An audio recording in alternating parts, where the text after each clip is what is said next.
is it worth going through an agent, or should we do for sale by owner? And is that really going to cut the opportunities to speak to kind of a larger market? You know what I mean? Like, are we going to be able to have as competitive of an edge if we decide to eliminate all the fees and go, for sale by owner? Two ways to look at this, okay? Yeah. Speed versus profitability, right? Sometimes you can move something faster for a little bit less return. Yes. So the time it saves you, and once you receive the money, you can instantly put it in towards another investment. The velocity of money, you have to consider that. How fast can you transition the money into another investment? How profitable is this other investment, right?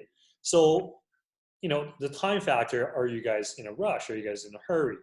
Or are you guys trying to take your time, do everything yourself, make as much money as you could?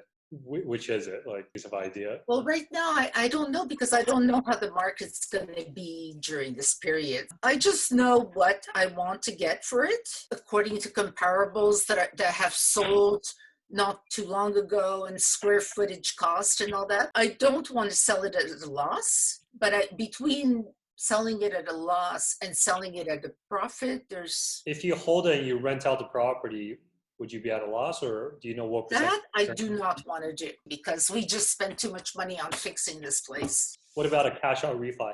Finance the property based on this new condition. And then let's just say if you put in X amount of dollars, you can refi out, let's just say 80% of the property's value. I see. You can refi out 75% of the property's value to recuperate some of your capital. Right? Those are just options. Because if you're going to sell in May, you can sell in June.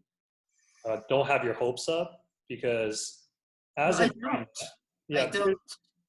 right now, people might not know it, or they might not want to believe it, but the price of real estate right now is down. Yes, absolutely. This property, you have to look at multiple different options. You have to be open-minded about your exit strategy. If you're not going to get the price that you want to be able to sell the property for, then you might want to look into a cash out refinance, cash out, refinance up to 75%, 80%. I don't need to refinance. It's paid for. I don't need to refinance anything. It would just be my holding cost. Right. And because when you buy on auction, you have to pay for the whole thing. That's opportunity cost, right? So if you spend $500,000, for example, and you have $500,000 trapped in the property, you're not using that $500,000 for another investment that can make you more money.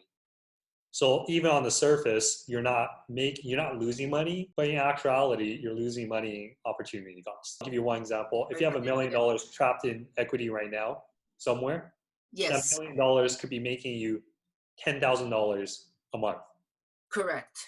Okay. So even though like you're sitting on $1 million, but if you're comparing it to what that $1 million could bring you, you're not making additional money. Make sense? So that's why cash out refi is something that you should look into if you're worried about, cash being trapped in that Oregon property. Because you can refinance and get 75, 80% of the money out, maybe rent out the property for a while or sit on it empty, whatever you want to do. But be able to use majority of that money for the next investment. It's kind of like stocks. You don't want to get held up on a bad trade where it freezes you from making better trades moving forward. Yeah, that makes a lot of sense. Okay.